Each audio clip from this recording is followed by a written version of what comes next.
Hello everyone, এটা হলো আমাদের অ্যানিভার্সারি লাস্ট পার্ট। আর এই পার্টে কয়েকটা ক্লিপ নিয়েছি, সেটা হচ্ছে সবাই যে খেতে বসেছে, সবার একটু অল্প অল্প করে একটু ক্লিপ নিতেই হবে। সবাই দেখবো না পরে যে কে কে এসেছে আমার অ্যানিভার্সারি, তার কে কে মিস করে গেল এটা। এরপরে মেনুটা বলবো দাঁড়া, ওয়েট করো। আর আমাদের মেনুতে এবার আমি বলা স্টার্ট করি। আমাদের মেনুতে ছিল হচ্ছে পাঁপড়, ভাত, দাঁড়াও ভালো করেই বলছি, পাঁপড়, ভাত, ডাল, তবে ভেজ ডাল করা হয়নি, এখানে নর্মাল ডালই করা হয়েছিল। আর এঁচোড় চিংড়ি লাস্ট ব্যাচে বসেছিলাম, তো এখানে চিংড়িও নেই, আলুও নেই, শুধু এঁচোড়টাই পেয়েছি। আর ছিল হচ্ছে চিকেনটা অবশ্য অনেকটাই ছিল। আর সরি, চিকেনের আগে ছিল হচ্ছে মাছ, এই মাছের ঝোল ছিল।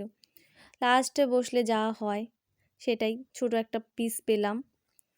এরপরে ছিল হচ্ছে চিকেন, আর চিকেনটা তো এত ঝাল হয়েছে, ব্যাচের প্রত্যেকটা লোকের চোখে মানে জল বেরিয়ে গেছে, আমারও তো একদম নাক দিয়ে জল বেরিয়ে একাকার হয়ে গেছে, এতটাই ঝাল ছিল। আর হয়েছে টমেটোর চাটনি, পাঁপড়, মিষ্টি,